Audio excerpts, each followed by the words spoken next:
Often, I think about dying. Now, I consider myself a reasonably intelligent person. I am capable of forming coherent thoughts on a number of subjects. But thoughts of death shatter me entirely. I am helpless. I am horrified. I realize that in the words of Leo Tolstoy, as I live, I am being stuffed into a big, dark sack. My warmest memories appear and immediately rush back into the past. The smell of the Atlantic springtime, picking blackberries with my mother, running through the garden and catching fireflies in jars. These memories I love so much become only reminders that one day I must die. And suddenly every year is passing more quickly than the last. This dread comes from the unknowable and unstoppable nature of death. Why do we die? What does death mean? If we die, why do we live? These questions are perhaps the most well-trodden of all. History's greatest thinkers have pondered over death. The wisest, most talented humans our Earth has ever produced have attempted to tackle this subject. Yet, they have all failed. But why? Where do I go from here? As far as I can tell, there are two places we can seek an answer to death: man and nature. Man presents us with science, and in the subject of death, science offers a white flag in a war. Science can tell us the biomechanical, physiological realities of death. It can tell us what happens to your body when you die and how your body then decays. While academically interesting, this does little to bring clarity to death. It does nothing to help a person make peace with dying. So I find the world's greatest scientists rendered somehow into uselessness. Moving past science, we can look elsewhere. Spiritualists, philosophers, whoever, they've all examined death. I've read many of them. The might of all of this intellectual force has been hurled at death time and time again. I still find no answers. Lots of questions, but no answers. And surely I can expect nothing more. People are writing about things they know nothing about. When they so beautifully theorized about death, they had not died. They were as ignorant then as I am now. These writings are window dressing. Beautiful, but ultimately without function in the face of death. I'm being shoved into a sack. Do I want it to have spots or stripes? Of course, there's also God, religion, man's greatest shield against the reality of death. I have a deep admiration for the religious. To have such faith, such conviction in a storm of arguments to the contrary. I believe this requires a tremendous and unique strength of character. But like so many, I cannot bring myself to believe in God. I'd like to believe in God, but I'm not strong enough. I cannot look at the world around us, even with all of its beauty, and take seriously the idea of God. What God gives a child cancer? What God sends hurricanes to the poor? No God of mine. Religion can have no place in my conversation with death. Without other solutions, I often look to nature. Here we have vultures, hyenas, insects. These creatures all thrive off the deaths of others. In nature, animals die and leave opportunities for the other members of their ecosystem. I do find beauty in this phenomenon. How could a person not? I wish this could provide me with some great comfort. But I still find myself running into that same concrete wall. The conclusion of nature does nothing to abate the paralyzing feeling I get when I think about death. You see, reason and hope become grotesquely meaningless when posed with these questions. The truth that I know with all of my body, is that there can be no answer. In fact, the only answer is the hopelessness I feel when I think about death. And so all I can do is live. The only thing I can find that is an approximation of an answer to this dilemma is just that: life. How can a person really live with death looming over everything at the end of every day? Many philosophers and authors have discussed this question. Unlike their conversations of death, their conversations of life in the face of death can provide some earnest direction.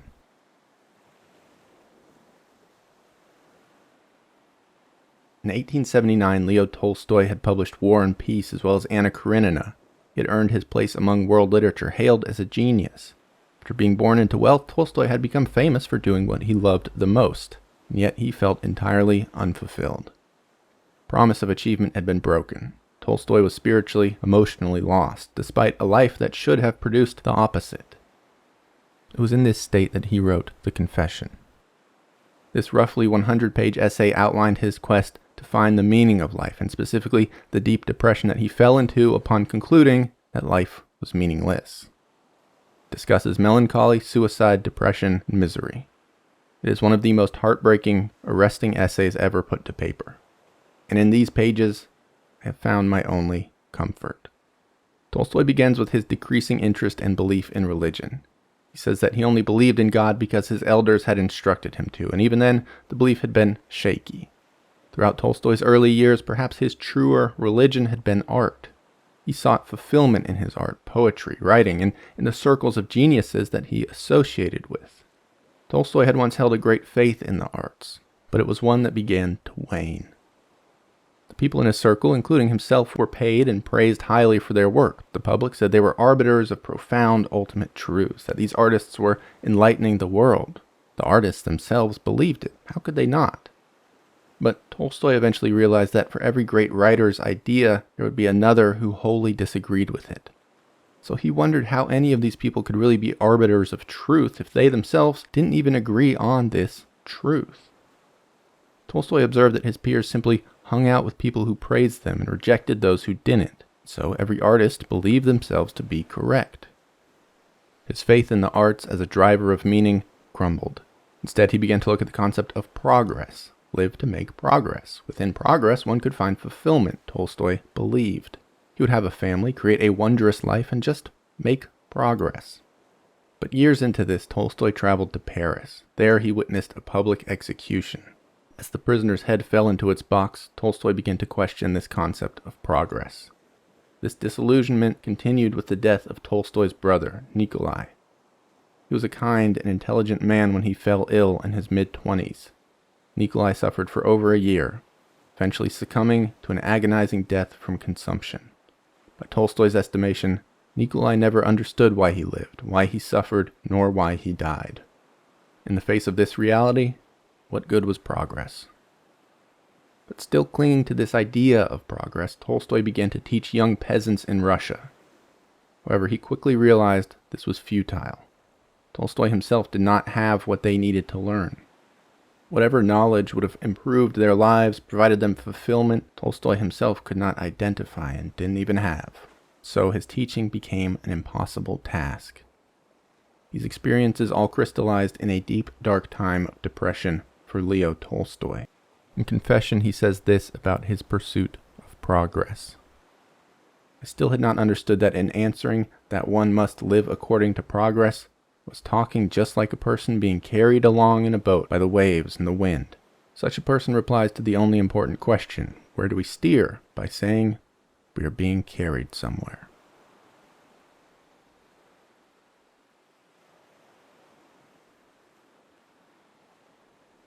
Tolstoy had always thought the meaning of life and death would come to him, that he would find it eventually. But now it became clear this wasn't going to happen. These questions came up over and over in his mind. In the Confession, he compares them to tiny black points. They were few and far between initially, but were coming together to form a single, unignorable, dark stain. They were, he said, like an illness ignored by a patient. The symptoms occurred with increasing frequency until they turned into one continuous duration of suffering. Suddenly, the patient would discover the truth. What was once a mild illness had now become death. Tolstoy was a famous intellectual. He had access to the greatest knowledge history had ever produced. No library would refuse him entry. He could sit down and have conversations with the wisest men in the world, and so he did. But through all of this, Tolstoy found no answers. He was instead overtaken with an intense depression. His thoughts turned to suicide, and these suicidal ideations became as normal to him as self-preservation once had been. To end his life felt as natural as eating or sleeping. To prevent himself from taking his own life, Tolstoy removed all the ropes from his room. He stopped hunting with a gun. In the Confession, Tolstoy likened this time to having climbed a mountain. He was as successful as he could have ever been. He had reached the summit, expecting a wondrous view. Instead, he stood there like a fool, having found only an empty wasteland. In time, Tolstoy found himself with a new conclusion. Not that he didn't have the answers to life and death, but instead that these questions simply didn't have answers. In the Confession, Tolstoy concludes that there are 4 ways to live a life, at least for a man in his class. First was ignorance. Some people, for whatever reason, had never been bothered by these questions. Tolstoy's thoughts here were simple. Once you start thinking about these things, you can't unthink them. There's no going back. So there wasn't anything he could learn from the ignorant. Second, he said, was Epicureanism. He defines this idea as being aware of one's impending death and its consequences, but enjoying life anyways. Points to the words of the biblical figure King Solomon. Do whatever you can do by the strength of your hand, for there is no work in the grave where you are going, no reflection, no knowledge, no wisdom. Tolstoy writes that most people employ this method, but he points to it as being inherently immoral.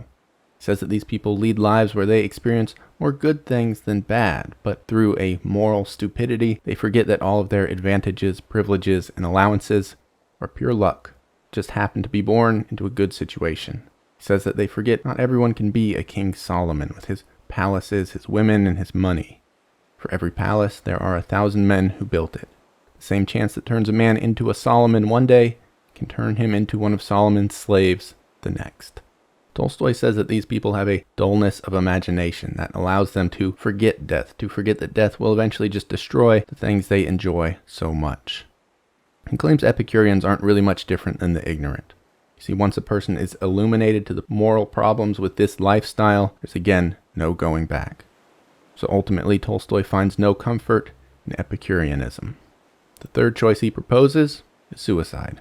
If you don't like a room, then leave, Tolstoy declares. However, he says he is too emotionally weak to do this. The final option is where I find comfort, and it seems Tolstoy found some version of comfort as well. That option is simply to live. To recognize that everything will be destroyed eventually and that you will die eventually, but to keep moving forward. No matter how painful or inane or seemingly pointless death renders things to be, just keep living. Now, Tolstoy wrote this essay in the midst of a profound depression, and so he concludes that option 4 is wholly miserable. However, I have to disagree. I don't choose to disagree. I have to. I have no choice. I have no interest in suicide. I have no way of understanding death. This question will be forever unanswered. So all that I can do is find fulfillment in life and a meaningful connection to the act of living. This house may be destroyed in time, but I must still live in it, so I should make it nice. And so when I torment myself with imaginations of death, I have to think about this. I have to seek fulfillment in the mundane, in the everyday. I cannot dwell on the future. Friends, family, work, leisure, these are the things that make up my life, however futile they are when pitted against death. Indeed, the alternative is horrific. To let death lead one's life entirely astray. To ignore the issues of death and to lead a wholly unexamined life.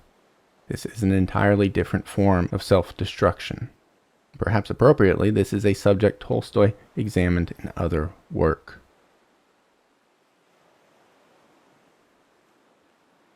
The Death of Yvonne Ilyich is a fantastic companion piece to the Confession, whether or not it was intended as such. It tells the story of Ivan Ilyich, a court official who falls and injures himself while hanging curtains in his home. The pain grows until a physician informs Ivan that the injury is terminal and he will die. The novella tells the story of Ivan's death. In fact, it opens with his funeral. From the first pages, the reader is assured that nothing will come save Ivan Ilyich, that the book does not end with some miracle. Ivan Ilyich spent his life as basically a social climber and a careerist. On his deathbed, he learns the consequences of this life. As Ivan lies dying, he remembers a passage he studied in school. Caius is a man. All men are mortal. Therefore, Caius is mortal. Slowly, Ivan realizes that he has ignored death, and instead he has lived a profound lie, an existence with no examination of death. Like a school child who breaks down when faced with punishment, Ivan's lie also crumbles as death becomes imminent. He has concealed death from himself, and thereby concealed life as well. Yvonne, in the early stages of his infliction, wants only to live how he used to go back to when things were pleasant before this whole mess. So he begins to reflect on these pleasantries. But as he lays in his bed dying, Yvonne realizes they all feel quite different. He says these pleasantries are melting into insignificance, all of them, except for the earliest recollections of his childhood. Of course, it was during these years that Yvonne was unaffected by formal ideas of pleasantness or societal expectations. It occurs to Yvonne that perhaps he did not live his life correctly. But he asks, how can that be? I did everything that was demanded of me. And in this question, Yvonne is presented with the truth. He lived his entire life to fulfill the whims of others, in some cases in the micro sense, his employers or co-workers. In others, more grand, the expectations and ambitions that culture imposed on him, things that he fell for. Wealth, status, adornment. As early as his schooling days, Yvonne says he committed acts that he found abhorrent that inspired in him a sense of self-hatred. But by his colleagues, these acts were considered to be normal and admirable. Eventually, Yvonne himself became one of those colleagues. These abhorrent acts likewise became normal and even aspirational by virtue of other people's expectations. So his life met all of these expectations. It earned him the approval and admiration of these people and institutions. But Tolstoy writes that Yvonne's chief agony, one that even the opium could not solve, was this feeling. What if his whole life Yvonne had not been doing the right thing? Eventually, Yvonne cedes to this question and its inevitable answer. Unfortunately, all of his decisions have already inflicted their damage. On his deathbed, Yvonne is truly alone, profoundly alone, in a way unbeholden to the physical presence of other humans. Tolstoy writes that Yvonne feels a loneliness among his acquaintances and family, people who he had believed to be his loved ones, but perhaps are not. Yvonne's loneliness, Tolstoy says, is fuller than any that can exist on earth, from the bottom of the sea or in the ground itself. Yvonne's death, because of the way he lived, becomes an experience of isolation. And so at his deathbed he is surrounded only by the most shallow version of company. In one passage, Yvonne wants nothing more than to cry, to weep, and for someone to pity him as he lies in his excruciatingly painful death. He wants someone to cry with him, to comfort him as if he were a child. This is all that he wants with every fiber of his being. And then would in come one of his colleagues, asking only for a ruling on a legal matter. You see, all around him, Yvonne saw people who were lying. They were basically pretending he wasn't actually dying. Tolstoy writes, this lie all around him and inside him, more than anything, poisoned the last days of Ivan Ilyич's life. When death finally arrives for Ivan, he begs his family for forgiveness. He cries and pleads. Only in this does he then die in peace. But Ivan's funeral reveals the depravity of his life in one final and horrifically triumphant blow. The attendees do not mourn or cry, but rather they express pure selfishness. Some think of the promotions they may win now that he's died. Others consider what amounts of money they could inherit. Still more people seem entirely annoyed by the whole thing, annoyed by the tedium of the tasks they must now perform. Broadly, these attendees are filled with a subdued joy that it is Ivan who has died, not them. The death of Ivan Ilyich tells us that a life poorly lived only serves to amplify the horrors of death, or perhaps create them entirely. And so I believe the answer to death is not found in what happens after or during, or even why we all must die, but instead in how we live.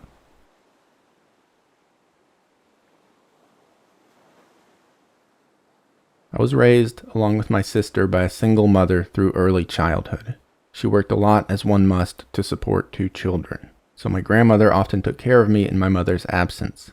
Most days after school saw my grandmother, as did weekends and most of the summers. 2020, my grandmother had a stroke at the age of 93. She went to the hospital, largely not herself, physically or mentally. That night she suffered another stroke and a heart attack. Having signed a do not resuscitate order, my grandmother died that night in the hospital. She was accompanied by her husband of some 70 years. In my 20s, my relationship with my grandmother had deteriorated some, just by virtue of distance. I'd moved to a new city 1,000 miles away, but we still spoke on the phone here and there. The last thing my grandmother ever said to me was this: "People like to say life is short. Don't listen to them. Life is long." I think death can be a lot of things. It can be an enemy, a pair of shackles, a companion, or something else entirely. My dread will never go away. I will never have answers to the question of death. I will still lie in bed and think about dying, with regularity, likely for the rest of my life. I dare not delude myself with ideas of legacy. All people die. Some just take longer. But my hopes are twofold. First, that I can be ready for death somehow when it comes. And second, that in the meantime, I can live. That I can find true joy in all that entails. Indeed, I believe I have plenty of time to do so.